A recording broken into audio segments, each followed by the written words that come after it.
The time has finally come to crown NASCAR's champions. Join me today as we preview the big weekend ahead.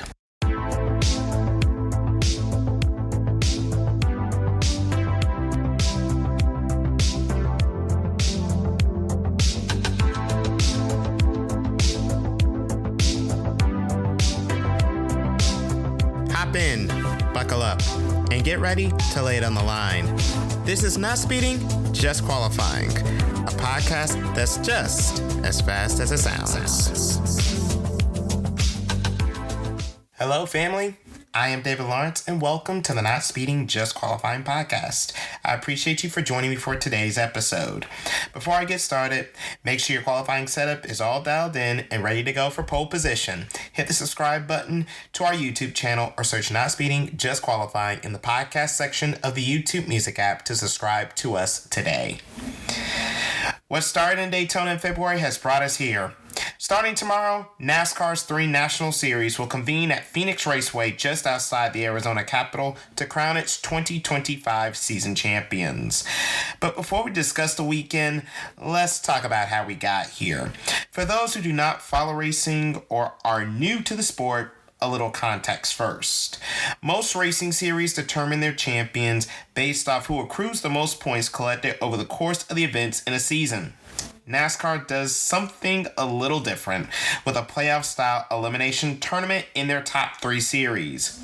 In order to qualify for the playoffs, a driver has to win at least one race in the regular season.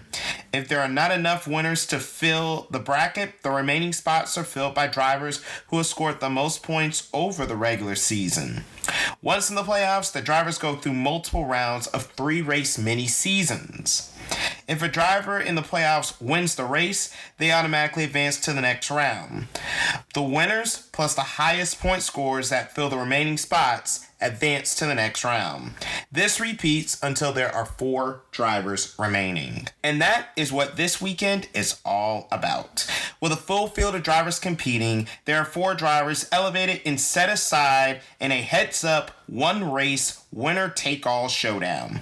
As simple as possible, first of the 4 eligible drivers across the line at the end of the race wins the championship. They do not have to win the race, but it definitely helps. So before we discuss the 3 races, let's briefly discuss the battlefield. Phoenix Raceway is a 1-mile oval with a D-shape, relatively low banking, and it challenges teams on setup, tire work, traffic, and of course, track position. The signature of this track is its famed dogleg, right off the start-finish line. The dogleg has been known since the track was reconfigured in 2018 to make starts, restarts, and battles in general wild. Drivers like to make this track wider, and they use every inch of the dogleg right after pit exit, which can make battles up to 5 wide. The track has been host of Championship Weekend since 2020, and for the foreseeable future, this will be the last Championship Weekend at Phoenix, with 2026 headed to Homestead Miami Speedway once again. With that being said, though, the track has been called a dud by fans, with racing action underwhelming, especially for a track that has determined champions. Now, I do have a personal opinion on Phoenix and how NASCAR determines its champions, but that'll be for another episode. This is what we have, and this is what I will preview. So let's get started with looking at Friday night's feature event. The NASCAR Craftsman Truck Series will have their 150-lap season finale Friday night. Here are their 4 championship contenders. We lead off with Tyler Ankrum. Ankrum won in April at Rockingham, his 2nd truck win. Any guesses on when his first win was? The answer? 2019 at Kentucky Speedway when Ankrum was all of 18 years old. Yeah, I think he's as happy to make the championship 4 as he was to have broken that winless drought of 6 years, give or take. He's somewhat under the radar compared to the other 3 in this championship fight, but he's earned his place and now has nothing to lose. Sometimes that freedom of nothing to lose brings out some big performances. Let's see what the McAnally Higgleman Racing driver brings forth on Friday. Second, let's talk the defending champion Ty Majeski. Majeski comes into Phoenix without winning a race in his championship defense, but he is riding a wave of 11 straight top 10 finishes that he has carried since July. He knows how to win the big one, and that experience does matter. His path hasn't been as blinding as a Corey Heim, for example, but the veteran edge and the team know-how definitely helps him here. For the underdog Cinderella role, look at one Caden Honeycutt. The one-time sim racer is a man who started this season at Nice Motorsports only to get booted from his ride when it was confirmed that Caden would be going to Toyota for 2026 and was thrown a lifeline when Stuart Friesen got injured during the summer with Caden no ride called to fill in for Stewart to take his truck through a playoff run, Friesen himself a winner earlier this season. And to make things even more dramatic, his runner-up finish at Martinsville clinched him a spot in this championship for giving him the tiebreaker over Front Row Motorsports' Lane Riggs. Talk about dramatic and clutch.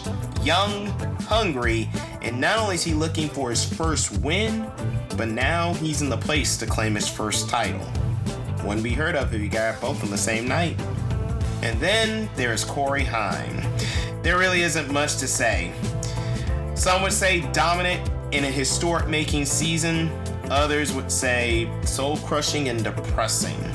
11 wins, 20 top 10s in 24 races, the only of the playoff drivers to win in the round of 8, and did it twice. He's the clear favorite. Big numbers, confidence, everything aligning. But this playoff format does not care what you have done. A season's worth of magic for Heim could all go to bust in one night. Next up, let's move to Saturday night and talk the NASCAR Xfinity Series. Their 200-lap championship duel is darn near identical to the trucks and driver storylines. Like the Truck Series, the Xfinity Series has their champion back to defend. At least Justin Allgaier has 3 wins in his regular season to speak on. He is the undisputed veteran with experience under pressure and a shot at a second title. He knows how to be when it counts. Our second driver is driver number 2, Richard Childress Racing's Jesse Love, the only driver in the championship for not coming from Junior Motorsports. Love is hoping to score a victory for the first time since Daytona in February. Yeah, Love has had to rely on his bonus points with some sub-20th place runs in these playoffs. But nevertheless, Jesse is a young driver still building his legacy, but now he is in the mix for glory. He's got the chance to deliver both for himself and for RCR this weekend. If Caden Honeycutt's to the Truck Series, Carson Kvapil would be his equivalent in the Xfinity Series. The son of former NASCAR champion Travis, he's had an adventurous rookie season. He's had every result possible except a win. Not to mention, he's going to be going to part-time in 2026. But with the Xfinity Series, a first career win to take the championship is not unheard of. The somewhat under-the-radar contender, he's locked in and now has a shot at a title in front of him as a rookie. But he won't be the only one. So let's play the analogy game again.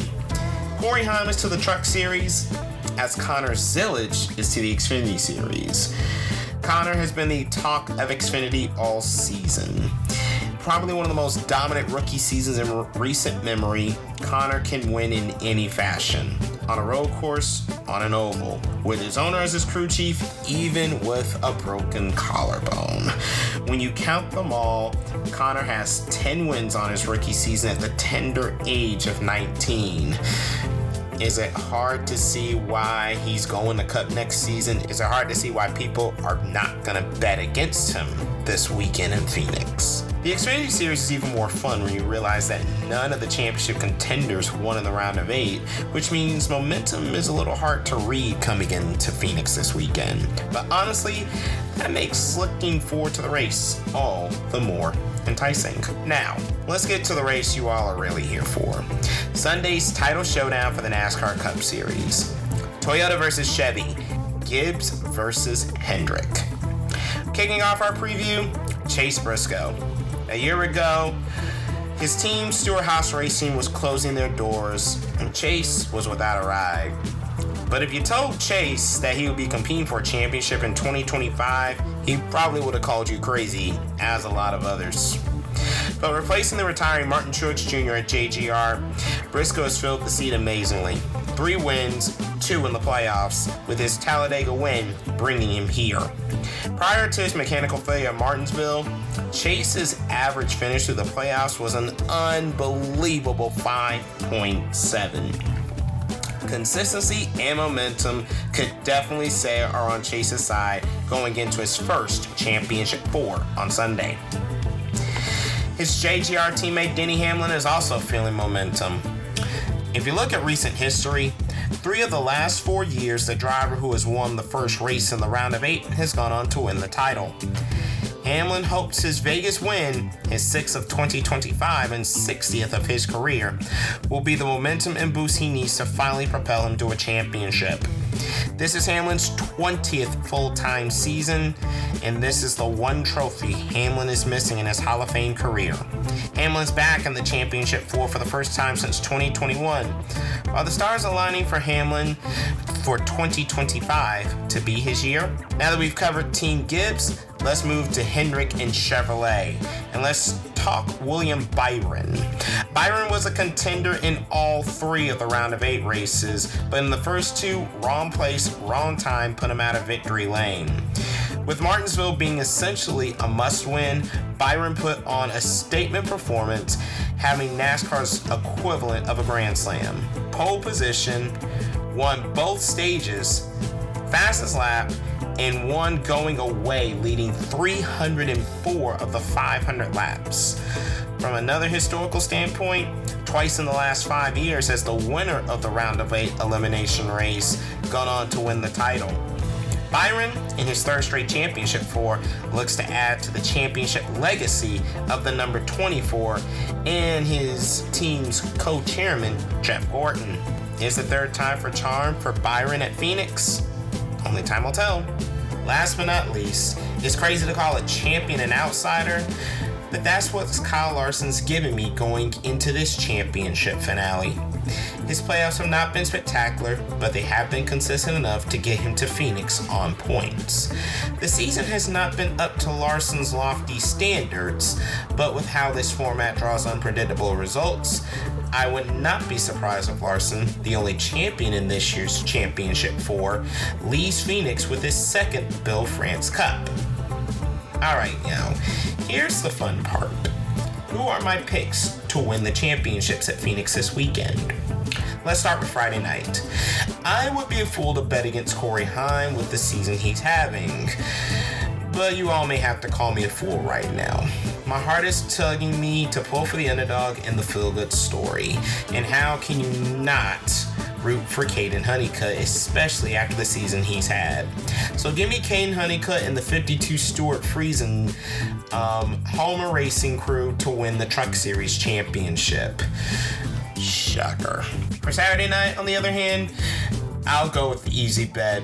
Give me Connor Zillage. The rookie just seems unfazed all season, and I don't see him thinking this final hurdle will be too big either.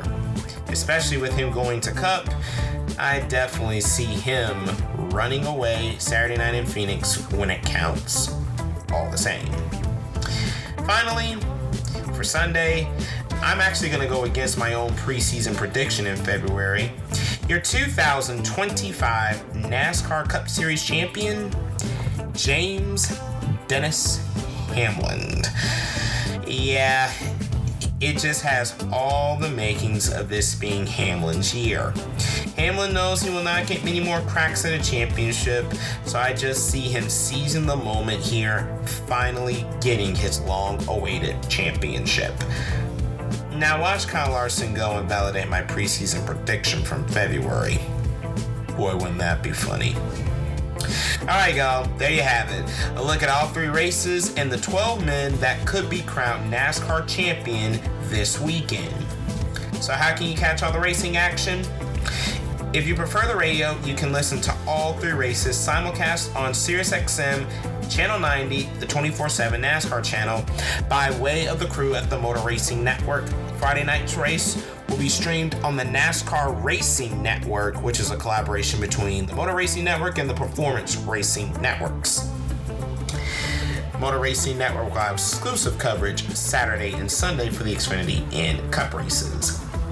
If you want to watch all the action, Friday night, the NASCAR Craftsman Truck Series will air on FS1 coverage beginning at 7:30 p.m.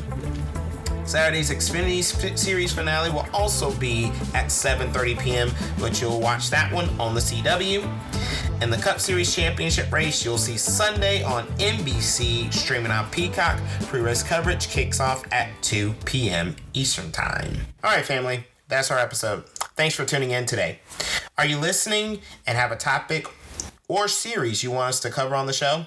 Drop a comment on any of our episodes and let us know.